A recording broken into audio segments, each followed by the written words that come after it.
Hello and welcome to the History of the Germans, episode 117, Embargoes. The Hanseatic League undergoes a fundamental transformation in the second half of the 14th century. It turned from a guild of merchants trading across the Baltic and the North Sea into an alliance of trading cities. An alliance that had proven that it can fight and win wars against major territorial powers. And that sits quite uncomfortably with the existing European rulers who wonder what to do with this alien inside their body politic. The Hansa had acquired a wide range of trading privileges in their main contours in England, Flanders, Norway and the Republic of Novgorod. And these privileges did not only disadvantage the locals, who were unsurprisingly hostile, but also challenged the authority of the princes. That was just about bearable as long as it was a community of grubby merchants from the empire. But now that these merchants had built formidable cities, had commanded great navies and toppled kings, it became an entirely different ballgame. Furthermore, the legitimacy of the Hansa was quite fragile. The Hanseatic cities, while apart from Lübeck and Dortmund, weren't free imperial cities, making them at least formally subject to their territorial lords. As such, they could not form an actual league of cities as the northern Italian republics had done 100 years earlier. Nor were they allowed to conduct foreign policy against their territorial lord, though they sometimes did. These fault lines will become ever more apparent as we go forward with our history. Now this week we'll get a first glimpse at what will lead to the ultimate demise of the League as we get into the year 1388. A year when the cities face off against three of the most powerful political entities in Northern Europe, the Kingdom of England, the County of Flanders, and the Republic of Novgorod. But before we start, allow me to make you an offer you cannot refuse. From here on out, I will provide you with an episode of the History of the Germans almost every Thursday at 0500 UK time, advertising free with a modest amount of humor and an excessive amount of detail. In exchange, you help and support the podcast. You can do that by becoming a patron on patreon.com/historyofthegermans from as little as 2 of the shiniest British pounds per month. Or by making a one-time contribution on my website, historyofthegermans.com/support. If you want to help in another way, go out and tell everyone. Friends, family, acquaintances, colleagues, people in the shops, and people on the street that you love the show. Word of mouth remains one of the most effective ways of bringing in new listeners. And thanks a lot to Warren W., Axel G., Michael O., and Reed P., who've made generous one-time donations, and some of them had made them more than once. Your support is very, very much appreciated.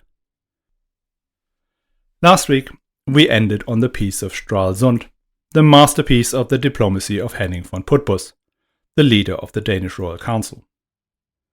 After the crushing defeat at the hands of the Hanseatic League and its allies, King Valdemar Atterdag, and even the Kingdom of Denmark itself had been done for.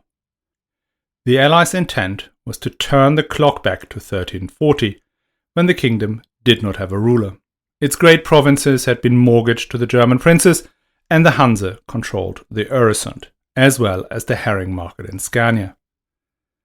By driving a wedge between the Hansa, whose interests were mainly mercantile, and its allies, the Counts of Holstein, the Duke of Mecklenburg, and some of the great aristocratic Danish families, whose interests were purely territorial, Henning von Putbus managed to preserve the kingdom of his absent monarch.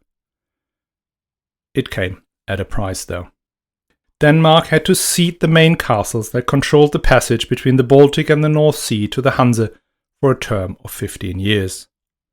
Throughout that period, the Hansa could collect 2/3 of the tolls for the use of the Öresund, and even more important, could control who was allowed to go through and who wasn't. Being able to block access gave the Hansa a monopoly in all trade with the northeast of Europe. The Hansa had control of the export of Baltic herring, a staple of the European diet, of the finest beeswax that lit up the great cathedral and monasteries, and of the large shipments of grain from the hinterland of Pomerania, Prussia and Livonia that fed the cities of Flanders and England. The final concession Putbus had to make to secure a deal was to give these plebeian merchants a say in who would become the King of Denmark once Valdemar Atterdag were to die. Now, by the way, I initially called him Valdemar Dorn, which is a translation of the Danish word Atterdag, but I found it much more fun to say the word Atterdag than the word Dorn, and if you search for Valdemar Dorn on Google, you'll struggle to find anything useful, whilst Valdemar Atterdag will get you straight to where you want to go. So, Valdemar Atterdag, he had no son. With his current wife, still very much alive and past childbearing age, the succession was likely to go through one of his daughters. The older, Ingeborg, was married to Henry of Mecklenburg, who in turn was the brother of the current King of Sweden, as well as the son of the Duke of Mecklenburg.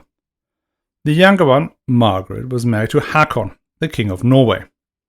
Both of them had male children. Ingeborg's son was called Albrecht and Margaret's was called Olaf. Both were infants in 1375, meaning that their guardians, i.e. either the Duke of Mecklenburg or the King of Norway, would effectively rule Denmark. 1375 was also the year that King Valdemar Atterdag passed away. When the Royal Council of Denmark asked the Hansa who amongst these two pretenders they were to prefer, the Hansa went for the Norway option. King Olaf II, who was 5 at the time. That seemed like the right decision since the Mecklenburger already had Sweden, were the overlords of Rostock and Wismar. It seemed a lot better to let the Norwegians have Denmark. Norway was a lot smaller than Sweden, further away, and as we heard before in the episode about Bergen, utterly dependent upon the grain shipments from Lübeck and Prussia. Now, this was one of those decisions that were entirely rational, sensible at the time, but turned out to have been majorly wrong in hindsight. What the burgomeisters and the city councillors did not know, and probably could not even have imagined, was that Margaret, youngest daughter of Valdemar Atterdag, mother of King Olaf II, was the greatest Scandinavian politician of the Middle Ages. Full stop. I heard the historian Simon Sebag Montefiore saying on a different podcast that there is a fashion to elevate the role of women in history. Presumably he means beyond of what their actual impact warrants. Now, that may be so, but in the case of Margaret of Denmark, there is no bigging up possible. She is undeniably an exceptional political operator, a crucial figure in Scandinavian history, and the Hanse's most formidable opponent. But for now, we should park Margaret in the back of our minds. She will make her presence felt very soon. For now, we need to contemplate how the rest of Northern Europe felt about an association of cities taking charge of the fate of entire kingdoms. For the last 150 years or so, the Counts of Flanders, the Kings of England, and the rulers of Norway and Novgorod had regarded the men who had come on their cocks from the east with furs, beeswax, grain, copper, and whatnot as merchants. Which is not surprising given that is exactly what they were. But in these years from 1360 onwards, it had become clear that they were not just merchants. They had proven they could muster a navy that could bring down a king anytime they so wanted. And if the Hanse was not just a trading association but a political power, then the trading privileges they held in Flanders, England and Novgorod take on a very different meaning. No longer are they concessions made to attract trade and grow their own markets. They are concessions to a foreign power that can use the benefit to fit out ships that could attack the harbours and castles of their hosts. Moreover, some of these privileges allowed the Hansards to operate outside the jurisdictions of the local rulers. Cases against them for breach of contract had to be brought before their judges, not to the local magistrate. In criminal cases, they were either immune from the royal officials or could be smuggled out of the country before they could be brought to heel. In a world where the monarchies moved gradually towards a modern understanding of the state as the holder of a monopoly on violence, these ancient privileges become increasingly hard to swallow. And all these misgivings are boosted by the constant complaints of the locals. The ruler's own subjects have to cough up for all the tolls and taxes these foreigners do not have to pay. The Hansards have privileges in the markets and in many places can even compete directly with their commerce, by selling to retail customers. And finally, along with the growing role of the state comes the understanding that all this economic activity actually matters. In 1319, England establishes the Company of the Merchants of the Staple by royal charter. The merchants of the staple are given the monopoly in the trade with wool, leather, lead and tin. And that was intended both to concentrate the trade, to making it more efficient, as well as facilitating the collection of taxes and dues.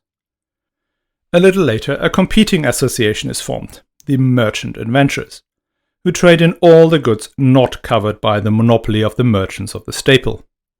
They too receive a royal charter in 1407, and their major competitors are the Hanseatic.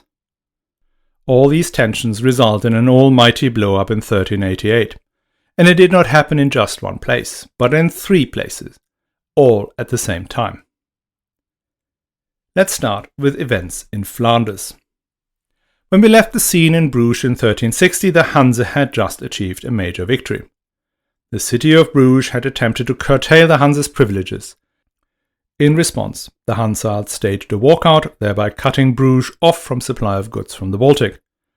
Amongst those was the grain from Prussia, and that was the one that hurt the most.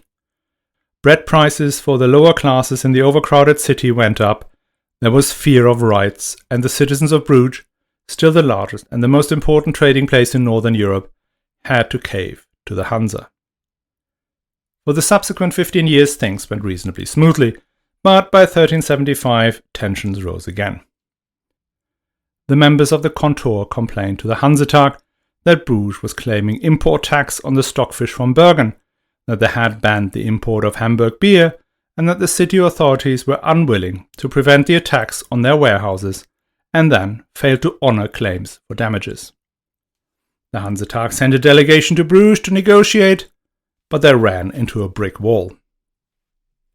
After the delegation had returned back home empty-handed, the Hanseatic in Bruges decided to take things into their own hands and stage another walkout.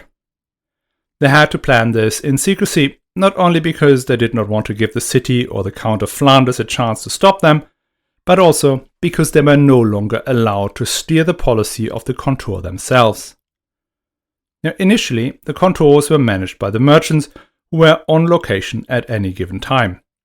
These merchants would select their aldermen and then make the decisions about how to handle any conflict with the locals. In 1366, the cities and the Hanseatic had taken over direct control of the Kontors. From now on, all major decisions had to be taken by the Hanseatic or one of the city's representatives on site. Back in 1378, something went wrong in the process, and the secret of the planned walkout came out before the Hanseatic could get themselves and their wares out of the city. The Count of Flanders was apoplectic and had the merchants thrown in jail and their goods sequestered. Since they had acted without permission from back home, the Kontor did not get any support from the Hanseatic. So caught in the middle, the German merchants in Bruges had to swallow the demands of the Count of Flanders. They were made to stay and to trade from their now much less privileged position. And once released from prison, they wrote a bitter letter back to Lübeck. Quote, "Now that you, the lords of the cities, are in charge of us, they may also deliberate on the disgrace that has been done to us, for we did not want to give up our privileges." End quote. This is now quite embarrassing for the cities. They had wanted to take control of the Kontors, and upon the first challenge, the new system had utterly failed. They had to do something. Sending a letter of protest was something. So they did that. But negotiations did not even start. That had less to do with the lack of seriousness of the letter, but with problems in Flanders itself. In 1379, the revolt of Ghent broke out. Now, the city of Ghent was rising up against the Count of Flanders. Relations between the Count and the city had been fraught for a long time. Because the Count had sided with the King of France during the 100 Years' War, which had a detrimental effect on the ability to import wool from England. English wool was critical in the production of cloth, which is what had made the Flemish cities rich. And the city of Ghent had therefore previously revolted in 1338 and had established an independent city government that signed treaties with England. But in 1345 the Count had brought Ghent and the other rebellious cities back under his control. Fast forward to 1379 and revolt broke out again. The trigger was that the citizens of Bruges had been allowed by the Count to build a new canal to the sea to protect their rapidly silting harbour. And as work progressed, Ghent citizens attacked the workers from Bruges, killed the bailiff, and then burned one of the Count's castles down for good measure. Things escalated, and within weeks, weavers all across Flanders had taken up arms against the Count. What followed was a brutal war between several of the cities, including Ghent, Bruges, and Ypres on one side, and the Count and his French allies on the other. A war that devastated the richest county in all of Christendom. In 1382, the Count defeated the cities at the Battle of Rusebeek, which led to a series of reprisals against the leading citizens who had supported the rebellion. Only Ghent still refused to surrender, and the war dragged on for another 3 years. Bottom line was that most of the foreign merchants had left Flanders by then to avoid getting killed in the crossfire. The end of 1382, only about 20 Hansards were still holding out in the devastated city of Bruges. One of the reasons the war ended with a peace agreement was that the old Count of Flanders had died in 1384. His incredibly rich county went to his son-in-law, the Duke of Burgundy, Philip the Bold. Philip needed to urgently rebuild the economy of Flanders in order to fund his participation in the 100 Years' War. He therefore entered into negotiations with various cities, but also with the Hansa, about the return of the German merchants to Bruges. The Hansa thought they now had the upper hand and demanded the restoration of all their ancient privileges, plus an exorbitant compensation for lost business. And on top of that, they demanded that Philip would erect a chapel of atonement for the imprisonment of the Hansa merchants in 1378, as well as having 3 masses sung every year to commemorate those who had died during the revolt. These demands, in particular the one about the chapel, went too far for the Duke of Burgundy. Even though it hadn't been him who had imprisoned the merchants, it was still his honour that would be diminished by such an atonement chapel. I'm not quite sure what it was that made the Hansa to put forward such an obviously impossible and economically irrelevant demand. In part, this may have been to gain a bargaining chip that could easily be sacrificed. It could also have been because the Hansa itself was divided. Lübeck and the Wendish cities were pursuing a hard line against Philip, whilst Danzig and the Teutonic Knights advocated a more conciliatory approach. This rift within the association shows that the Hansa was by no means a monolithic organization. They could align behind one purpose and maintain tight discipline, as they had done during the war against Denmark. But it wasn't something the Hansa cities were usually comfortable with. The Confederation of Cologne, that agreement that they had all signed in the build-up to the war with Denmark and that demanded strict compliance by all members, had run out in 1385 and had not been renewed. The Hansa was not a league of cities or a permanent alliance, but something much looser, held together by cultural ties and common interests, not a command and control structure. And an outright commercial war with Flanders was not in everyone's interest. So, when negotiations with Philip of Burgundy collapsed in 1388, the cities came together on a Hansetag to debate whether or not to place Bruges under embargo again. The Wendish cities did win the support of the majority, but only by a thin margin. So, the embargo was declared, and the merchants in the contour of Bruges left the city to settle in Dordrecht in Holland for the time being. And the terms of the embargo were even stricter than in 1358. All trade with Flemish merchants was prohibited. Even entering the prohibited zone without goods was to be punished. Goods arriving had to carry a certificate of origin. Anywares arriving from Flanders in any Hanseatic port had to be confiscated, even if they had come with a neutral ship. Previously, the rule had been just to send that contraband back. But, and there is a big but, the Wendish cities had to make material concessions to the Prussians to get their approval. Danzig, Elbing, Tor, etc. were allowed to trade amber with Flanders freely. They were also allowed to import cloth for the Teutonic Knights' robes, and even go to the market in Brabant. And there were the Dutch cities like Kampen that were even more reluctant to comply. They saw a great opportunity to benefit from a major smuggling operation by allowing clandestine grain ships from Danzig to unload in their harbours. The laxity of the blockade meant that the embargo lasted a lot longer than last time. Only after 4 years did the parties agree. The Hanseatic had to drop the demand for the chapel and cut the damage claim to £11,000 of silver.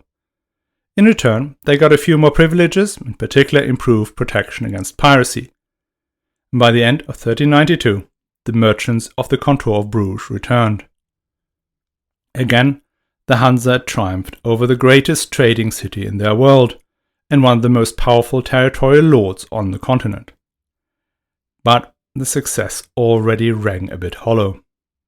Even before the Hanseatic returned to Bruges did the local merchants vow not to let these foreigners gain any more headway. The new ruler of Flanders was no longer just a count but also the Duke of Burgundy, whose lands extended into northern France and down into actual Burgundy and Holland. That means next time the Hanseatic want to move their contour elsewhere in the Netherlands, they will find it more and more difficult to escape the clutches of the Duke. But most concerning was the constant breaking of the blockades.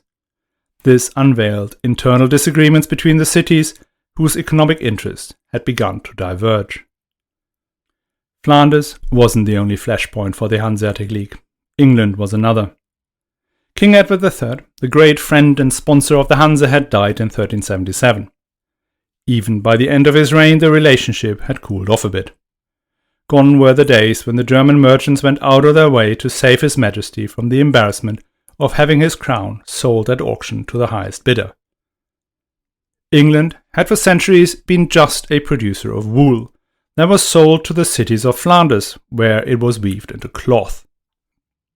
The merchants who had a monopoly on selling this wool were the aforementioned Merchants of the Staple, a trading association established by a royal charter in 1319, but probably even older. This monopoly forced others who wanted to participate in England's most important industry to look for ways to get around these restrictions. And what the monopoly of the Merchants of the Staple did not cover was the finished product, i.e. cloth. There was surely some form of cloth industry in England before the 14th century, serving mainly local demand. But by the 1350s, this industry began to scale up. The reason was probably threefold. One was a simple profit motive. As the splendid guild houses in Ghent, Ypres, Bruges and later Antwerp make abundantly clear, there was a lot of money to be made in cloth, a lot more than in just producing wool. The second was the disruption in the trade with Flanders caused by the 100 Years' War. As we just heard, the Count of Flanders and then his successor Philip of Burgundy supported the French. Hence England would often stop the export of wool to Flanders. And that meant the wool producers in England needed to figure out what to do with all that excess wool they could no longer sell. So they began to make cloth themselves. And finally, there are these ambitious men who did not get a seat at the Merchant of the Staples Hall, and they opened up export markets for English cloth. They called themselves the Merchant Adventurers. There is still today a society of merchant adventurers in York whose splendid Guildhall is well worth a visit. By the 1350s, these merchant adventurers had beaten a path into the Baltic, travelling the long way around Jutland. Their English cloth was cheaper and often easier to obtain than the Flemish product. The return journey was profitable too, as there was a lot of demand in England for wood, grain and copper. The harbours the merchant adventurers preferred to sail to were Elbing, Danzig and Stralsund, rather than Lübeck. They were often well received by the Teutonic knights who had close relationships with the English aristocracy. Because British knights would come down to Prussia for sport during the years when the 100 Years' War went into a lull and opportunities for their favourite pastime, fighting, murdering and pillaging, had become scarce. Now the English merchant adventurers rented houses and market stalls and just generally made themselves comfortable in their new home. Soon their business expanded into the great herring market in Scania. Being great sailors and fairly close, they travelled to the Bay of Bourgneuf in Brittany to load up with salt, then turned round and headed for Falsterbo where they bought and pickled the herring, which they then later sold back home or in Flanders. When that started to bite into the profits of the Teutonic Knights, and in particular the merchants of Gdansk, they turned against the English. After the war with Denmark, the Hansa had gained control of the Øresund and could therefore simply bar the merchant adventurers from coming in. Sounds like a solution to the problem. But wasn't. Because in return, the English now made life difficult for the Hanseatic merchants in the Steelyard in London, and their other contours along the east coast. Once King Richard II had assumed the throne, the pressure increased even further. Other than his father, Richard was much more amenable to listen to his own subjects' complaints against the foreign traders. So, upon Richard's ascension to the throne in 1377, the Royal Council refused to confirm the Hansa's privileges unless certain conditions were met, including the preparation of a definitive list of Hansa members. The latter was wholly unacceptable to the Hansa, as that would have forced them to take on a much more corporate structure with fixed membership and permanent institutions. And finally, the English had the audacity to demand reciprocity, i.e. they wanted that the merchant adventurers were granted the same rights in the Hanseatic cities that the Hansards enjoyed in England. How dare they? The initial reaction was diplomacy, as per the usual playbook. The new Burgermeister of Lübeck, Jakob Plesko, travelled to England and, after long and arduous discussions, received the confirmation of the old privileges. But that was just a piece of paper. The king still introduced new taxes on the steelyard merchants, which they refused to pay on the basis of their ancient rights. And generally, the treatment of the Hanseatic merchants in England remained harsh. A Prussian envoy to the court of St. James lists the following complaints. In 1375, a Danzig citizen had his ship and contents confiscated by a baron called Edward le Dispenser, and when he claimed redress, his claim was rejected 3 times. In 1379, a ship was held for 8 months in the harbour of London, losing its owner £100. In 1381, a ship ran aground and the locals took away its entire load, worth £600. In Scarborough in 1983, the locals accused a German merchant of being a Breton traitor and refused to pay him for the goods he had sold and handed over. And then the most outrageous incident happened in 1378, when another Danzig merchant was murdered together with his 3 shipmates by soldiers on an English Navy ship. We can be sure that similar complaints were made by the English merchant adventurers about their treatment in the Baltic harbours. Things escalated further until in 1385 an English fleet attacked German merchantmen in the harbour of Bruges. 6 of these ships belonged to the Teutonic Knights. And so the Grand Master of the Teutonic Knights immediately declared an embargo on England. To avoid having their goods confiscated, the merchant adventurers therefore rapidly left Danzig and Elbing and hankered down in Stralsund, where they initially found a friendly welcome. But there was still no redress to be obtained for the various complaints. The city of Stralsund, therefore, in agreement with the other Wendish cities, confiscated all the English merchants' goods, at which point Richard II confiscated all the goods in the steelyard. We are in the year of 1388. It's the year where the Hansa had just declared an embargo against Flanders, and the Teutonic Knights in the Prussian cities, who might have been much less keen on an embargo on Flanders, but were very, very keen on all-out war against England. Jakob Plesko, Burgermeister of Lübeck, and his colleague from Stralsund, Wolf Wolflam, were dispatched to England to negotiate. Now these two can be credited with avoiding a most likely disastrous military engagement. Even though the Hansa was still full of the glory of the recent success against Denmark, these 2 men and their colleagues on the city councils were hard-headed merchants who were used to measure risk and return. They could think beyond the already massive military challenges posed by an attack on England to the impact such an action could have on an organization as fluent as the Hanseatic League. And at the same time, there were astute negotiators who could bluff their way through a royal council of noblemen. So they made their threats of imminent military intervention sound credible, whilst at the same time keeping their demands within the range that would not humiliate the king and his council. This time, there were no calls for the construction of a chapel of atonement. And with this, an agreement was finally reached. The confiscated goods were returned and the existing privileges for the steelyard were again confirmed. In return, the merchant adventurers were given the right to trade in the Hanseatic ports, even to trade ship to ship with other foreigners. Who won in this contest is a bit of a debate. Yes, the Hansa managed to retain their privileges in the steelyard without having to grant full equivalent treatment to the English. But in the long run, the deal was probably more beneficial to the English than to the Germans. The merchant adventurers established a permanent base in Gdansk, their own guild hall, and they elected a governor. They went well beyond the agreement of 1388, formed corporations with Hanseatic merchants and offered their goods to retail customers. So in 1398 the Grand Master of the Teutonic Knights had enough and unilaterally cancelled the agreement with the English crown. But nothing came of it. In 1398 the League was no longer prepared to get into a fully fledged fistfight with England. And that left the legal situation in limbo. Trade between England and the Baltic continued, but without an overarching legal framework. Things depended a lot on circumstances and goodwill.